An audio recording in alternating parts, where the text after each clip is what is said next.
नमस्कार दोस्तों, स्वागत है आपका हमारे चैनल पर फिर से एक बार नई कहानी के साथ। तो चलिए बिना समय गवाए कहानी को शुरू करते हैं। इस शहर में ट्रांसफ़र से आए हुए 15 दिन ही हुए थे। अभी किसी से ज़्यादा जान पहचान नहीं हो पाई थी, क्योंकि मैं अभी घर के कामों से ही फुर्सत नहीं पा पाती थी। कई दिनों से कुछ छोटी मोटी चीज़ें लानी थी, पर किसी न किसी कारणवश बाजार जाना टलता ही जा रहा था। पर आज अम्मा जी के पैर दर्द वाली दवाई की बस एक ही आखिरी ही डोज बची थी। सो अब तो जाना ज़रूरी हो गया था। ड्राइवर को इनको ऑफिस पहुंचाकर ही वापस आने को बोल दिया था और मैं बाज़ार के लिए निकल पड़ी थी। अपनी लिस्ट हाथ में थामे जल्दी ही सारे काम निपट गए। भीड़ इस समय कम थी, शायद इसलिए, वरना कभी कभी तो एक दुकान से दूसरी दुकान भागते भागते काफ़ी समय लग जाता है। मैं खड़ी अपनी लिस्ट देख ही रही थी कि क्या खरीदना बचा है। तभी पीछे से किसी ने कंधे पर हाथ मारा। शिप्रा! मैं पलटी और खुशी के मारे मुंह से चीख निकल गई। अरे संजना, तू! फिर तो यहाँ कैसे कब कहाँ का जो सिलसिला शुरू हुआ, तो बातें तभी रुकी जब मेरे ड्राइवर ने आकर बताया कि जल्दी घर चलना होगा। उसे साहब ने जल्दी बुलाया है हेड ऑफिस जाने के लिए। मन अभी भरा नहीं था, बातें ख़त्म नहीं हुई थी। संजना बोली, चल मेरे साथ चल, मैं अभी मिनी के घर ही जा रही हूँ, तू भी आ जा, तुझे देखकर खुश हो जाएगी। मिनी का नाम सुनते ही मैं और अधिक उत्तेजित हो उठी। सोचा बच्चों के आने में तो अभी समय है, तीनों आपस में मिल भी लेंगी और उस बहाने मिनी का घर भी देख लूँगी। ड्राइवर को बाज़ार से विदा कर मैं संजना के साथ उसकी कार में मिनी के घर चल दी। मैं, संजना और मिनी कॉलेज में सहेलियां बनी थी। उस समय की एक दूसरे की हर बात की राजदार। यह हाल था कि कोई भी बात जब तक तीनों एक दूसरे को बता नहीं लेती थी, चैन नहीं आता था। बाद में हम सब अपनी अपनी गृहस्थी में व्यस्त हो गए थे। मोबाइल फ़ोन का ज़माना था नहीं, तो आपस में संपर्क भी टूट सा ही गया था। रास्ते में संजना से घर परिवार की बातें होती रही। संजना की बेटी की शादी हो चुकी है, बेटा बहू बाहर सेटल्ड हैं। बस अब सारे दिन की मस्ती है, कभी किसी के घर चली जाती है, कभी कहीं घूम आती है। मैंने अम्मा जी की तबीयत की वजह से अपनी स्कूल की लगाई नौकरी छोड़ दी है। सुनकर कहने लगी, अरे सास की वजह से कहीं नौकरी छोड़ी जाती है? फुल टाइम मेड लगवा देनी थी। एक बार को सोचा उसे बताऊं कि मेरी सास मेरे लिए क्या है। किसी बाहरी व्यक्ति की जिम्मेदारी पर मैं उनको नहीं छोड़ सकती, पर फिर लगा जितने हल्के अंदाज में यह बात कर रही है, परिस्थितियों की गंभीरता को शायद ना समझ पाए। मैं चुप ही रही। दरवाज़ा मिनी ने ही खोला था। संजना आगे खड़ी थी। मैंने नोटिस किया कि उसे देख के मिनी के चेहरे पर विशेष खुशी नहीं छलकी थी। फिर संजना के हटने पर मुझे देखा तो खुशी से उसकी बाछें खिल उठी थी। ड्राइंग रूम में आराम से सोफे पर पसरते हुए संजना ने पानी की गुहार मचाई। सोफे पर बैठते समय उसमें से चर्च की हल्की सी आवाज़ निकली, अरे यार, यह सोफ़ा भी! क्या मिनी, तू अभी तक ये पुराना सोफ़ा ही चला रही है? नया क्यों नहीं ले लेती? मिनी ने सकुचाते हुए मुझे देखा। बोली, हाँ वो बनवाना है, बस रह ही जाता है। एक प्यारी सी लड़की ट्रे में पानी लेकर आई। शिष्टता से हमें नमस्ते किया। संजना ने उससे मेरा परिचय करवाया। यह मिनी की बड़ी बेटी है, मम्मी की बचपन की सहेली जान उसने खुशी जाहिर करी और अंदर वापस जाने के लिए मुड़ी ही थी कि संजना ने उसे आवाज़ देकर रोक लिया। स्वीटी सुन। जी आंटी। स्वीटी ने पीछे मुड़कर प्रशंसावाचक दृष्टि से हमें देखा। अरे भाई, तू कोई अच्छा सा लड़का पसंद कर शादी क्यों नहीं कर लेती है? अपनी माँ को कितना परेशान किया हुआ है इतने समय से, हमको भी फ्री कर, कहने की ज़रूरत नहीं की। प्रत्युत्तर में स्वीटी की आंखों में आते जाते और बदलते भावों ने शब्दों का संभल लिए बिना ही कुछ कह डाला। अगर संजना उस भाषा को पढ़ने का बूता रखती तो शायद जीवन में फिर किसी से इस तरह की दिल दुखाने वाली कोई बात न कर पाती। पर वो तो बस यूं ही एक बेमतलब का जुल्मा उछाल अपने बैग में चश्मा ढूंढने लगी थी। कुछ पलों के अंतराल के बाद जब शायद स्वीटी इस प्रश्न के लिए उपयुक्त शब्द ढूंढ कुछ बोलने के लिए मुंह खोलने ही वाली थी कि तभी रसोई से चाय की ट्रे लेकर आती हुई मिनी ने बेटी को उस अप्रिय स्थिति से उबार लिया था। लो भाई, सब लोग चाय पियो, गर्मा गर्म। और ये ले शिप्रा, मठरी टेस्ट कर, मैंने कल ही बनाई है। स्वीटी देख तो, कहीं मैं गैस तो खुली नहीं छोड़ आई हूँ। पता नहीं आजकल मुझे क्या होता जा रहा है, कुछ ना कुछ भूल ही जाती हूँ। एक दिन दोपहर में रसोई में समेट कर ज़रा कमर सीधी करने लेटी ही थी कि मेरी भांजी मुग्धा का फ़ोन आया। उत्तेजित लग रही थी। मौसी, आज दीदी आई थी, अभी गई है खाना खाकर। हाँ तो अच्छी बात है ना, मैंने कहा। समझ गई कि हमेशा की तरह उनकी ननद करुणा अपनी किसी टिप्पणी से आज फिर मुग्धा को भड़का गई है। अरे मौसी, अब तो बस मैं करण को बोलने वाली हूँ, अपना हॉस्टल में रहने का इंतज़ाम कर ले। बहुत हो गया, कोई प्राइवेसी ही नहीं है मेरी।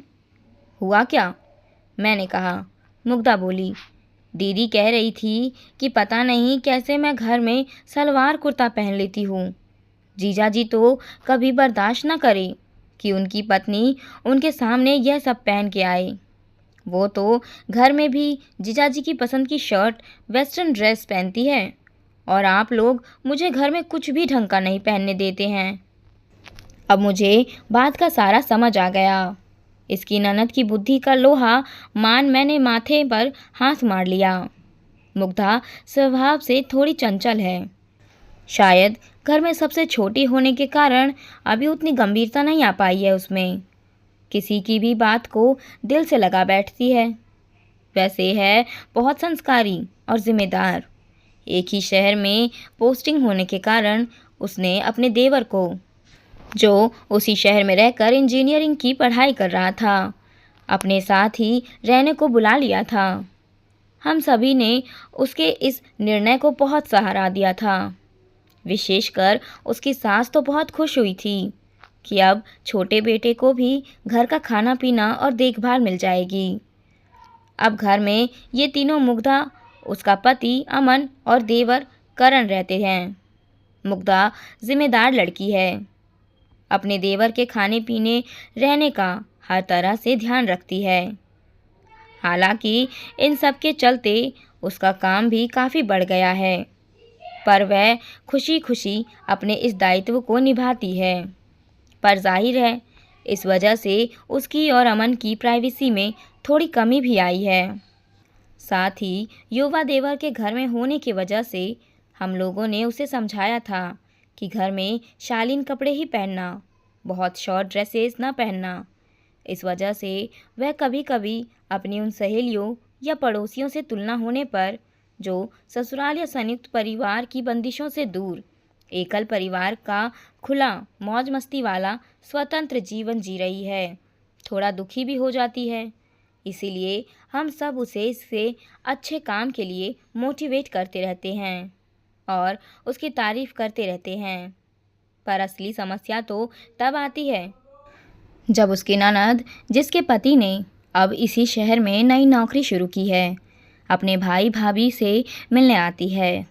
वैसे मुग्धा और उसकी ननद करुणा दोनों अच्छी सहेलियां हैं और हम उम्र है, पर अभी करुणा अपनी नई नई मिली स्वतंत्रता के साम्राज्य के पद से उभरी नहीं है। वह जब जब आकर अपनी भाभी को कुछ न कुछ अपना ऐसा किस्सा बता देती है जिससे मुग्धा को अपनी सभी जिम्मेदारियां बंधन प्रतीत होने लगती है। आज करुणा ने आकर बोल दिया, क्या मुग्धा, तुम सलवार सूट और चुन्नी में घर में रह कैसे लेती हो? अविरल तो मुझे कभी अलाउ ही नहीं करते ऐसे कपड़े घर पर भी पहनने को। उन्हें तो मैं हर समय शॉर्ट वेस्टर्न ड्रेस में और टिप टॉप ही चाहिए। ना बाबा ना, मैं तो ऐसे बिल्कुल नहीं रह सकती। करुणा के इस एक बेमतलब के फिजूल जुमले ने मुग्धा को स्वयं को दंडनीय स्थिति के आईने के सामने खड़ा कर दिया था।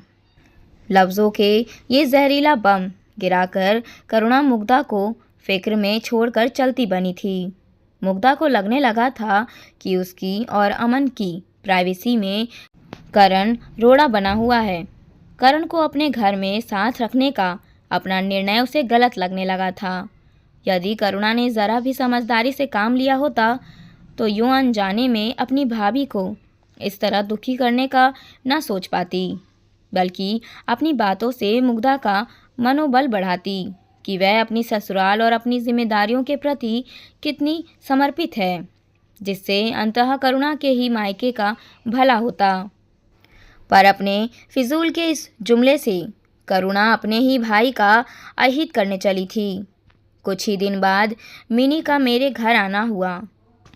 हम दोनों देर तक पुरानी स्मृतियों के गलीचों पर चहलकदमी करते रहे। कॉलेज की भी खूब यादें ताज़ा हुई। मेरा ध्यान गया कि संजना का जिक्र आते ही मिनी का चेहरा कुछ उतर सा जाता था। थोड़ी देर बाद मिनी ने कहा, शिप्रा, स्वीटी के लिए कोई अच्छा लड़का बताओ। मैंने पूछा, वह तैयार है क्या शादी के लिए? मिनी का चेहरा उतर गया। बोली, हम लोग तो कब से ढूंढ ही रहे हैं, बस जैसे ही कोई सही लड़का मिलेगा तुरंत कर देंगे शादी। उल्टे सीधे प्रपोजर आते हैं तो मना करना ही पड़ता है, जानते बूझते कैसे लड़की को ढकेल दें। यह तो मैंने खुद देखा था कि एक अच्छे पद पर कामकाजी होने के साथ साथ लड़की हर प्रकार से सुशील, संस्कारी और सुंदर भी थी। कह सकते हैं कि ढूंढने से भी उसमें कोई कमी निकालना मुश्किल था। उसका अभी तक विवाह न होने का अर्थ सिर्फ यह था कि ईश्वर की ओर से ही अभी उसका समय निर्धारित नहीं हुआ था। अरे, मुझे लगा था अभी स्वीटी ही तैयार नहीं है शादी के लिए। मैंने कहा, हाँ, उस दिन मैं समझ गई थी कि संजना की बात सुनकर तुझे ऐसा ही कुछ लगा होगा। ये संजना तो कभी भी कुछ भी बोल देती है। कभी अंशुल से नौकरी का पूछती है, कभी स्वीटी से शादी का। अब क्या क्या बताऊं तुझे। खुद तो फ्री है, पर आए दिन हमारे घर आकर कुछ भी उल्टा सीधा कमेंट कर जाती है। इसी आदत के कारण बच्चे तो उससे चिढ़ चुके हैं। मैंने नोटिस किया कि अब चेतन मन में मैं उस दिन का सोच सोच कर जिस दिन संजना मेरे घर आएगी अभी से ही घबराने लगी थी। उसकी इस आदत के चलते मैं अपने सुखी संसार की खुशियों को दांव पर नहीं लगाना चाहती थी। शायद मैं कोई ना कोई बहाना बनाकर उस दिन को यथासंभव टालने का प्रयत्न करूंगी। सोच ही रही थी कि प्रॉब्लम की शुरुआत कहाँ से हुई। हमारी रोज़मर्रा की ज़िंदगी में बहुत से सवाल हमें बहुत मासूम लगते हैं। हम सामने वाले से अपनापन दिखाते हुए या बिना किसी खास उद्देश्य के फिजूल के सवाल पूछ तो बैठते हैं, पर यह नहीं समझ पाते कि कहीं हमारे ये नादानी में पूछे गए बेमतलब के सवाल सुनने वाले के दिल में कुंठा और बेबसी की बीज तो नहीं बो रहे हैं। कहीं ऐसा तो न हो जो हमें प्रत्यक्ष दिख रहा है उससे परे भी कुछ हो जो हमारे सामने अप्रकट हो। हमारी वाणी से निकले शब्द दूसरे पर कितना गहरा असर डाल देते हैं, ये हम कई बार खुद भी नहीं जान पाते। जाने किसकी क्या मजबूरी हो कि झूठ बोल नहीं सकता हो और सच कहना नहीं चाहता हो। यदि आप इस योग्य हैं कि सामने वाले की समस्या दूर कर सकते हैं या वास्तव में सहायता करना चाहते हैं, तब आपके सवाल बिल्कुल जायज़ हैं। परंतु यदि आप सिर्फ अपडेट चाहते हैं या आपका इरादा सिर्फ मज़े लेने का है, तो आपके रोज़मर्रा की ज़िंदगी के बेमतलबी सवाल जिनका उत्तर देने में सामने वाला अचकचा जाए, जैसे उसकी नौकरी अभी तक क्यों नहीं लग पाई, शादी कब हो रही है, अभी तक बच्चा क्यों नहीं हुआ, बेटा बहू तुम्हारे साथ क्यों नहीं रहते, अरे अब तो बहू आ गई है घर में, उससे पैर क्यों नहीं दबवाती, तो कौन सा कुर्बान जाएगा इस भोलेपन पर। तो बेहतर है कि जब किसी के घर जाएं तो अंधे बहरे बन जाएं। और गूंगे बन जाएं। बाहर आए, शायद किसी का संसार बच जाए।